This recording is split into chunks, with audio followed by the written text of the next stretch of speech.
Miranda puts her hand in her pocket of her dress, feels the piece of damask that she has had there all day long.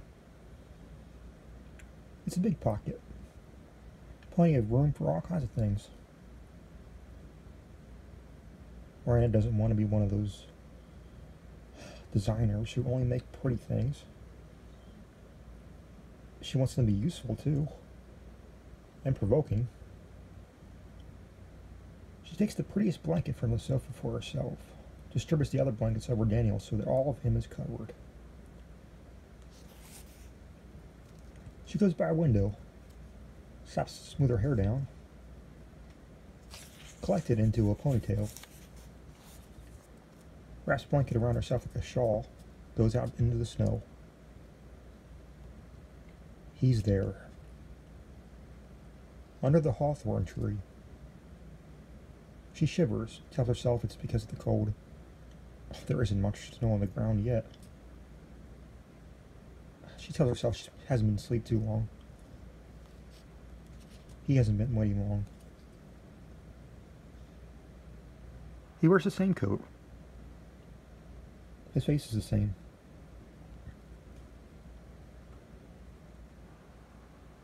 He isn't as old as she thought he was that first time. Only a few years older than she. Than Daniel. He hasn't aged. She has. Where is he when he isn't here? Are you a ghost? She says. No, he says. I'm not a ghost. Then you're a real person? A Honeywell? Fenwick. Septimus. Honeywell. He bows. It looks better than it should, probably because of the coat. People don't really do that sort of thing anymore. No one has names like that. How old is he? You only come when it snows, she says. I'm only allowed to come when it's snowing, he says. And only on Christmas Day. Right, she says. Okay, no, I don't understand. Allowed by whom? He shrugs, doesn't answer. Maybe it isn't allowed. You gave me something, Miranda says. He nods again. She puts out her hand, touches the place on the adjuster where he tore away the fox, so he could give it to her. Oh, Miranda said. The poor old thing. You didn't even use scissors, did you? Let me fix it. She takes the piece of damask out of her pocket, along with the sewing kit, the one she always keeps with her. She's had exactly the right thread in there for over a year, just in case. She shows him the damask. A few months ago, she unpicked all of the fox's leg, all of the trap, the drops of blood, the tail and snarling head. Then she reworked the embroidery to her own design, mimicking as closely as possible the feel of the original. Now, the fox is free. Tongue lolling, tail aloft, running along the pink plane of the damask. Pink cotton backing, a piece she cut from an old nightgown. He takes it from her, turns it over in his hand. You did this? You gave me a present last year. This is my present for you, she says. I'll sew it back in. It'll be a little untidy, but at least you won't have a hole in your lovely coat. He says, I told her I tore it off a branch. It's fine just as it is. It isn't fine, she says. Let me fix it, please. He smiles. It's a real smile, maybe even a flirtatious smile. He and Daniel could be brothers. They're that much alike. So why does she have to stop Daniel from kissing her? Why does she have to bite her tongue sometimes when Daniel is being kind to her? At Honeywell Hall, She's only as real as Elspeth and Daniel allow her to be. This isn't her real life. It's ridiculous, of course. Real is real. Daniel is real. Miranda is real when she's in here. Whatever Fenwick Septimus Honeywell is, Miranda's fairly sure it's complicated.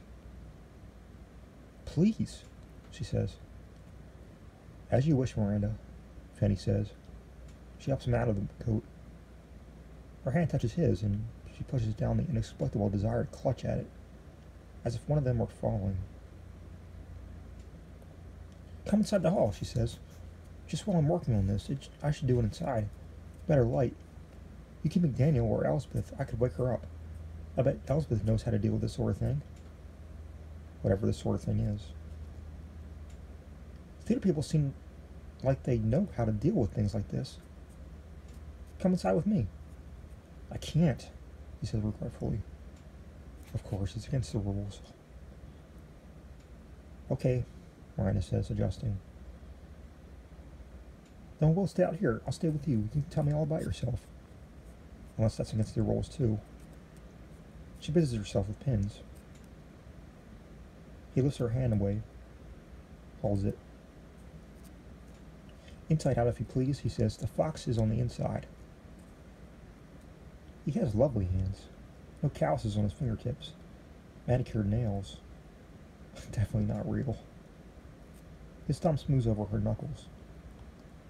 Miranda says, a little breathless. Inside out, so she won't notice someone's prepared it? Whoever she is. She'll notice, he says. But this way she won't know is that the fox is free. Okay, that's sensible, I guess. Miranda lets go of his hand. Here, we can sit on this. She spreads out the blanket, sits down. Remember, she has a Mars bar in her pocket. She passes that to him. Sit. He examines the Mars bar, unwraps it. Oh no, she says. More rules you're not allowed to eat?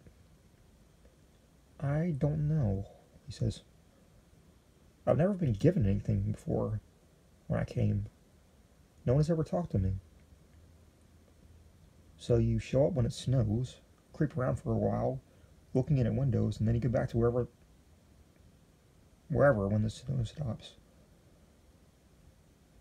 Fanny nods. He looks almost abashed. Oh, what fun, Miranda says. Oh, wait, no, I mean how creepy. She has a piece of embroidery and how she wants it. It's tackling into place with running stitches, so the fox is hidden. If it stops snowing, will he just disappear? Will the coat stay? Something tells her that all this is very against the rules. Does he want to come back? Then what does she mean by back anyway? Back here to Honeywell Hall? Or back to wherever it is that he is when he isn't here? Why doesn't he get older? Elspeth says it's a laugh, getting older. But oh, Miranda knows. Elspeth doesn't mean it. It's good, Fanny says, sounding surprised. The Mars bar is gone. He's licking his fingers. I can go back in the house, Miranda says. I can make you a cheese sandwich. There's Christmas cake for tomorrow. No, he says. Stay. Okay, she says. I'll stay here. That's the best I can do in this light. My hands are getting too cold. He takes the coat from her, nods, then puts it around her shoulders, pulls her back against his chest. All that the mask. It's heavy. There's snow inside and out. Fanny is surprisingly solid for someone who mostly isn't here. She wonders if she is surprising to him too.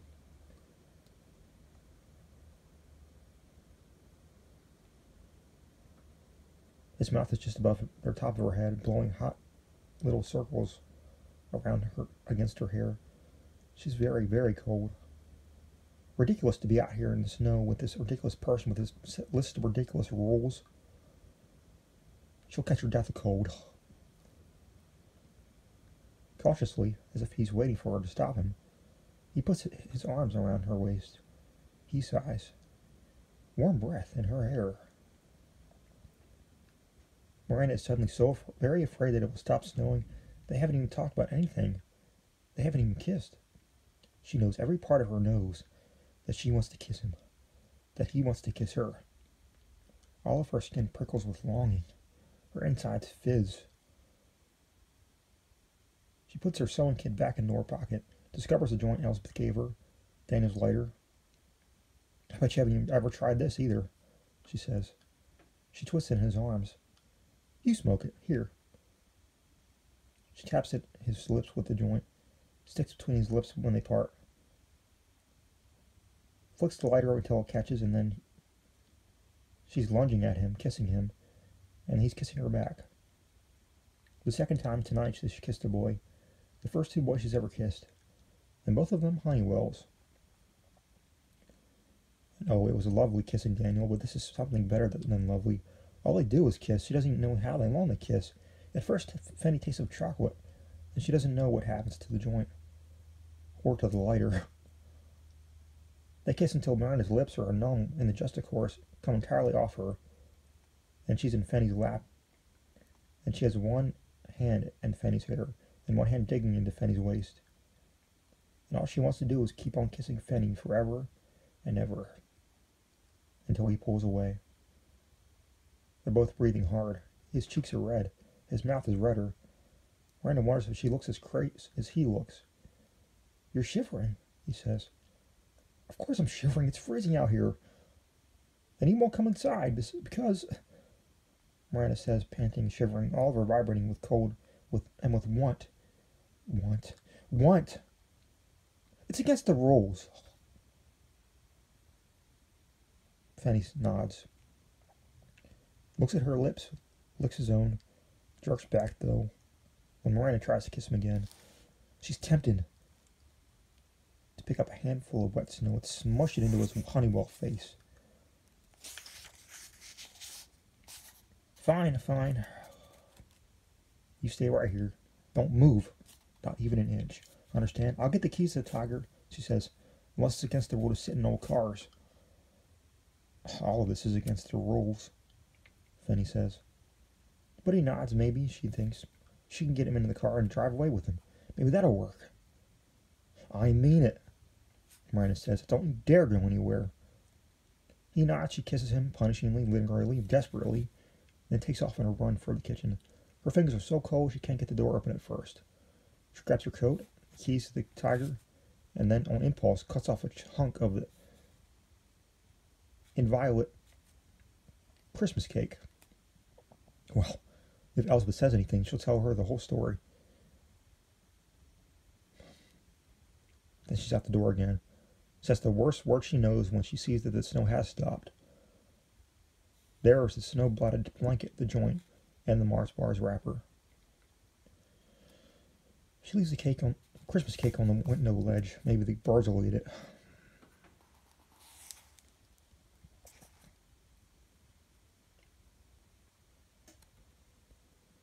Daniel's still asleep on the couch. She wakes him up. Merry Christmas, she says. Good morning. She gives him his present. She's made him a shirt. Egyptian cotton. Gray blue to match his eyes. But of course it won't fit. He's already outgrown it.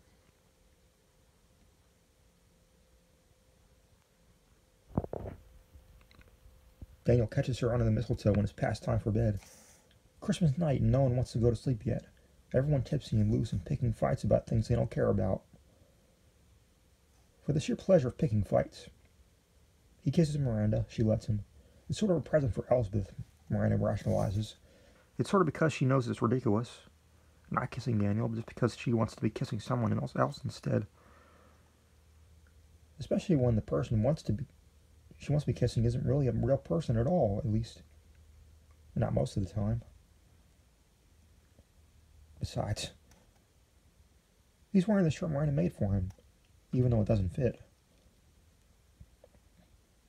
In the morning, Daniel was too hungover to drive her down to the village to catch the bus. Elspeth takes her instead. Elspeth is wearing a vintage suit, pus garbaging, trim with sable, something Miranda itches to take apart. Just see how it's made. What a tiny waist she has. Elspeth says, you know he's in love with you. He's not, Miranda says. He loves me, but he's not in love with me. I love him, but I'm not in love with him. If you say so, Elspeth says. Her tone is cool.